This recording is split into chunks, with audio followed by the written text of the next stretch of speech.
4, 5 anos. Cara, deixa eu te explicar uma situação. Não é assim que se vive os valores do reino. Os valores do reino são outros. Não é egoísmo, não é isolamento, não é achar que a sua vida é sua vida e pronto. Não. Os valores do reino, um suporta o outro, um ama o outro, um investe no outro. No mundo não é assim. Nós precisamos pensar sobre a nossa paixão. Quantas pessoas, eu não quero que você leve isso como um peso para a tua vida, mas quantas pessoas nesse ano você lançou a semente? Quantas pessoas você orou e chorou, regou essa semente com oração? Nós precisamos pensar sobre a nossa paixão por vidas. Você sabia? Talvez você não pare para pensar nisso. Você está muito preocupado em beber água. Você está muito preocupado em olhar para o teu umbigo. Você está muito preocupado em olhar para a tua vida e para os seus problemas. Como todo mundo no mundo está aí correndo. Eu fico vendo enquete, o pessoal tentando parar alguém na rua. O pessoal fala, não tenho tempo, estou indo para o trabalho. Não tenho tempo, eu estou atrasado. E nós entramos para dentro da igreja dessa mesma pegada. Você sabia que existem crianças que estão sendo vendidas para prostituição por causa de um prato de comida? Eu estava vendo um testemunho de um pastor. Um pai pegou as 2 filhas lá nos Ribeirinhos, 7, 8 anos de idade, entregou as 2 filhas para os marinheiros, homens formados. E as filhas falaram, pai, não, você vai? Filha, as 2 aí, ó, fica aí, amanhã eu venho pegar vocês. Por causa de R$20 para poder comprar comida. Pastor, isso é um absurdo, mas é a realidade. Enquanto você está pensando só no teu umbigo, enquanto você está pensando só na tua casa, do teu lado pode estar acontecendo algo como esse. Um pai que abusa da filha, do filho, um familiar, um irmão. Eu estou falando isso para chocar mesmo, porque aí você vai começar a olhar e falar, não, nós precisamos ganhar essas vidas. Nós não podemos mais ficar só olhando para nós. Só que enquanto você, por isso que eu gosto de ir para o Nordeste, fazer missões lá, porque quando eu chego lá, eu me deparo com a realidade, eu volto de lá e falo, Senhor, e eu faço questão de mandar minha filha, vai lá ver o privilégio que você tem de estudar, vê o privilégio que você tem de ter uma família, porque chegando lá você vai ver uma menina de 18 anos, 17 anos, 16 anos, com 3, 4, 5 filhos, com um cara com 50 e poucos anos de idade. Por que ela está com ele? Porque não tem comida, e está com ele porque ele sustenta ela. E por que essas pessoas resistem do evangelho chegar lá? Porque o evangelho é a verdade que liberta. E quando uma criança, uma jovem dessa, encontra com o evangelho verdadeiro, ela conhece que Jesus morreu por ela e que Ele quer mudar e transformar a vida dela. Mas enquanto você estiver olhando para o teu umbigo, com o seu valor invertido, sabe, distorcido, você vai continuar preocupado com a fofoquinha que o irmão falou, com o irmão que não cumprimentou, com o outro que não sei o que, o outro, você viu que ele cantou meio desafinado? Rapaz, tem que melhorar tudo isso. Não é isso a questão. Mas existe coisas, valores, entendeu? Que é muito maiores do que esse. É de você ver um cara aqui em cima cantando que o casamento dele estava destruído, que ele estava em cima de um apartamento para se jogar lá de cima. Mas Jesus entrou na vida dele e hoje ele está aqui louvando a Deus. E isso muda tudo. Muda tudo. Vocês sabem que existem mulheres que sofrem porque estão abandonadas com seus filhos especiais dentro de casa? Eu montava móveis. 90% das casas que eu entrava, que tinha uma criança em cima de uma cama especial, seja ela qual era o tipo de deficiência dela, a maioria das vezes eu estava lá atendendo e perguntava: Cadê seu esposo? Não mora comigo. Ficou comigo 10 anos e foi embora. Ele não aguentou. Homens frouxos. Frouxo. Que larga a mulher numa guerra dessa. Mas será que está invertido dentro da igreja? É isso? Porque tem homens dentro da igreja que falam assim: meu Deus, você vai tomar posicionamento como homem para cuidar da sua casa, para se estabelecer como homem dentro da sua casa. Por isso que é uma guerra, porque nós estamos aqui o tempo todo colocando, imprimindo os valores do reino. Cuide da sua esposa, ande com ela, seja o sacerdote na tua casa. Tome o posicionamento, assuma que você é um homem da família. Tome o seu papel de pai. Não deixe a carga espiritual em cima da sua esposa. Por isso que é chocante, porque os valores do reino são esses. Mas nos valores do mundo o homem se esconde. Larga uma mulher com um filho especial dentro de casa e abandona ela. E a mulher vive a vida dela agora para cuidar do filho em cima da cama. Perde a vida dela. E qual é o maior medo dela? E o dia que eu partir? Quem vai cuidar do meu filho? Eu estou falando isso para chocar mesmo, porque você tem tudo aí, mas você está com os valores invertidos. Em vez de se aproveitar a oportunidade, se não conseguirmos chorar e gemer por isso. Eu falava para a Dani, Dani, nós precisamos fazer alguma coisa. Será que a gente não consegue montar uma equipe? Essas mulheres não têm como congregar. Elas não têm, porque elas não têm como trazer os filhos dela. Raramente ela vai conseguir trazer um filho para cá. Será que a gente não consegue montar uma equipe de homens e mulheres de Deus que amem essas vidas, ao ponto de dizer: vamos criar uma equipe aqui, vamos visitar essas pessoas, vamos fazer orações dentro da casa delas, vamos orar por elas lá, vamos acompanhar, vamos ajudar no que for necessário. Às vezes tem uma mulher com dificuldade dentro de uma casa lá com um filho cadeirante que não tem alguém para quebrar uma porta, para colocar a cadeira para passar para o banheiro. E nós estamos preocupados com o banheiro da nossa casa, se tem ou se não tem granito, se tem ou se não tem, sabe, se a iluminação está boa. E não tem nenhum problema nisso, está entendendo? Só que nós começamos a viver dessa forma dentro da igreja, no meio da família de Deus. E esse é o problema. Enquanto nós não olharmos para o que aconteceu no Rio de Janeiro, quantas almas se perderam, de criminosos, de policiais.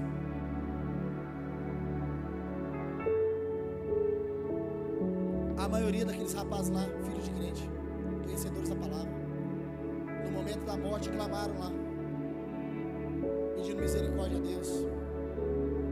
Colheram a decisão o fruto das suas decisões. Mãe chorando. Mas enquanto isso para nós for só um noticiário de TV, não vai fazer sentido. Agora, quando o nosso coração começar a queimar e falar: Senhor, como que a gente faz para chegar antes do que o tráfico dessas pessoas? Como que a gente faz para aproveitar as células que nós temos? Nós não temos como plantar uma igreja lá dentro. Nós não temos como colocar um prédio lá dentro daquele morro. Mas um homem e uma mulher apaixonado por Deus e por vidas, ele pode entrar dentro daquele morro e pode fazer um arrebento ali dentro e ganhar vidas que um dia seriam sacrificadas como foram agora. Mas enquanto nós estivermos só olhando para os nossos umbigos, não vai resolver. Enquanto os valores estiverem invertidos de amar vidas, nós vamos correr o risco de viver assim, indiferentes com o que está acontecendo lá fora. Eu estou falando isso aqui para os irmãos, mas isso aqui é algo comigo. Sentir a dor pela vida de alguém e não só chorar pelas nossas dores. Irmãos, olha como que é tremendo. Se o motivo, vou falar algo aqui que você talvez não vai, a princípio você vai falar, nossa, o pastor está falando, acho que não tem a ver isso aí. Mas olha só que tremendo. Se o motivo de Jesus nos salvar fosse só para nós irmos para o céu, então nós deveríamos nos converter e morrer. Pronto. Naquele dia que você aceitou Jesus, você aceitou ali, já morre, está resolvido o problema. No dia que você aceitou Jesus, você deveria aceitar e morrer. Se esse é o propósito, é só ir para o céu. E eu não estou dizendo aqui que o céu não é importante, é importantíssimo. Mas se esse é o motivo, você aceitou Jesus para ir para o céu, então você deveria morrer. Então, existe um propósito eterno maior. Jesus nos salva para sermos a vida de Deus na vida daqueles que estão mortos no pecado. Jesus nos salva para que nós possamos ser a cura de Deus. Ele nos cura para isso, na vida daqueles que estão doentes. Então existe um propósito além de ir para o céu. Eu aceitei Jesus, eu garanti a minha ida para o céu, mas e agora? Agora eu preciso viver uma vida de amor ao próximo, ao ponto de as minhas dores agora vão servir agora para curar outras pessoas. Eu fui curado e agora eu vou servir para testemunhar, para levar cura a outras vidas. Eu fui salvo, então agora eu vou ser um instrumento de Deus para salvar outras vidas. No céu não vai entrar diploma, não vai entrar casa própria, não vai entrar apartamento, não vai entrar fama. No céu entrará filhos de Deus. E você está aqui para quê? Para fazer com que a família de Deus aumente nessa terra. Você está entendendo isso? É muito mais. Lá em Colossenses capítulo 3, do 1 ao 14, eu queria ler tudo. Meu Deus, mas no versículo 12, eu não vou ler tudo porque vai... Meu Deus do céu. Versículo 12 assim: portanto, como povo escolhido de Deus, santo e amado, revistam-se de profunda compaixão, bondade, humildade, mansidão, paciência, suporte uns aos outros e perdoem as queixas que tiverem uns contra os outros. Perdoem como o Senhor lhes perdoou. Acima de tudo, porém, revistam-se do amor, que é o elo perfeito.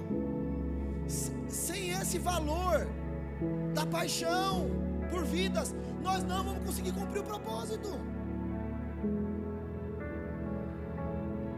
A pergunta é: pastor, ou você talvez vai falar: pastor, eu não tenho conseguido orar por vidas, chorar por vidas, eu não tenho paixão. Como que a gente vai mudar isso? Romanos 5,5 diz: e a esperança que não nos decepciona, porque Deus derramou o seu amor em nosso coração por meio do Espírito Santo que Ele nos concedeu. Quem é que vai gerar amor no nosso coração? O Espírito Santo. Por isso você precisa de uma vida íntima dEle, de acordar de manhã e falar: Espírito Santo, toma a minha vida, me direciona durante esse dia. Eu não quero viver para mim mesmo. Quando estamos inundados do amor de Deus, nós conseguimos amar e ter paixão por vidas, mais do que pela nossa própria vida. Se você não tem paixão por vidas, você não é um crente maduro. Me desculpe. Você ainda está no... Já viu criança? A criança, o pau está quebrando ali, elas estão brincando com o brinquedinho delas. Elas não têm preocupação com o que está acontecendo ao redor, que é criança. Crente maduro não. O crente maduro sabe o propósito que ele tem e é eterno. Eu não posso me distrair com esses brinquedos aqui. Tem coisa muito mais importante para que eu possa viver. É tempo da maturidade do nosso meio, irmãos. Será que você pode pedir isso para o Espírito Santo? Fala: Espírito Santo, por favor, me ajuda. Eu quero viver com paixão por vidas.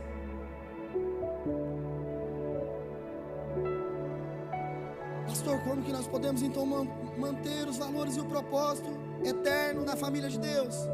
Segundo, não perdendo tempo com coisas tolas. É isso.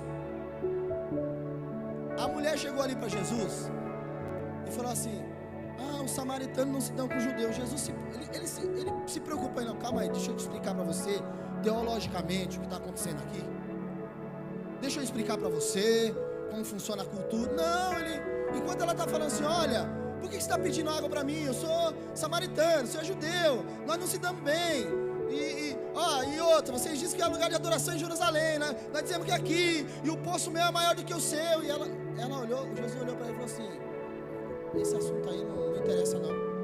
Vai chegar uma hora, já chegou, em que os verdadeiros adoradores adorarão o Pai em espírito e em verdade. Nós temos que parar de perder tempo com coisas fúteis. Nós precisamos levar a mensagem que liberta e não ficar perdendo tempo com coisa que não tem nada a ver. Não precisamos, sabe, perder tempo com coisa que não tem nada a ver. Mano, nós não podemos desistir das pessoas. Nós desistimos das pessoas por coisa assim, por nada. Por nada. As pessoas também desistem da gente por nada. Não gostei do jeito que o pastor Cássio falou domingo comigo. Já desistiu. Aí abre mão do negócio, abre mão da célula, abre mão da casa, abre mão da família, abre mão de tudo por causa de uma... Será que vale a pena? Você vai ligar para uma coisa tola dessa? Uma bobagem disso. Irmão, não podemos. Eu sei que isso é difícil, e nós vamos precisar de ajuda de quem? Do Espírito Santo. Não tem como amar aquele cara ali se não for o Espírito Santo. Não tem. Não tem. Nós estamos em 40 dias de oração pelas famílias, pela família de Deus. E eu estou mandando mensagem. Mando mensagem para uma família, mando mensagem para outra, para um irmão, para outra. Recebi uma bronca em casa. Não era para você ter mandado para Ciclana, não. Era para mim ter mandado para ela, você mandava para outra pessoa. Tá bom, manda para todo mundo.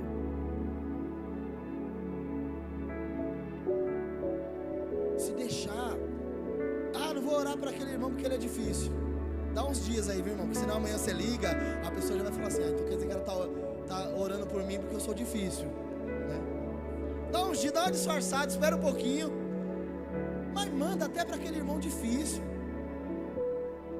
Manda para sua sogra, ora por ela. Quero abençoar a tua vida. Sei que a senhora fala mal de mim, mas em nome de Jesus, estou com a minha sogra ali, ó, por isso que eu estou. Já tá brava. Tem gente que é difícil, irmãos, mas você também não é fácil. Ame, peça ao Espírito Santo. O Espírito Santo me ajuda. Eu preciso amar meu irmão. Não é fácil. Não é fácil, não é fácil. Tô brincando. Tem irmão que é fácil você amar com ele, andar com ele. Mas tem irmão que é difícil. É difícil. Mas faz sua parte. Viva os valores do reino. No mundo é assim, o problema é dele, ele para lá e eu para cá. Mas no reino de Deus, é meu irmão, é minha irmã. Vou amar ela, vou amar ele. E vamos caminhando nessa trilha aqui, ó. Porque se eu chegar lá no céu sozinho, vai ser uma frustração. Terceiro, como que a gente pode manter os valores? Vivendo um discipulado genuíno e prático. A questão não é só ganhar, mas se comprometer a acompanhar e discipular pessoas. Jesus nos chamou para fazermos discípulos. Eu vou ter que resumir muito isso aqui, porque Jesus, você fala: pastor, mas esse texto você leu da mulher samaritana, até agora tudo bem. Você está falando aí, Jesus enxergou mais do que era só ela, ele não ligou para a picuinha. Mas discipulado, Jesus fez isso com ela nesse texto. Irmão, Jesus fez um discipulado pessoal com ela. E depois sabe o que Jesus faz? Manda ela vai, prega, ela volta com uma turma.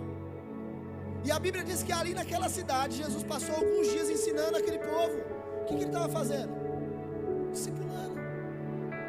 Primeiro ele discipulou individualmente, depois ele discipulou num pequeno grupo. Por isso que a gente tem as células. Que tem um discipulado pessoal, você conversa com a pessoa, marca um café, visita na casa, ora um pouquinho, conversa um pouco.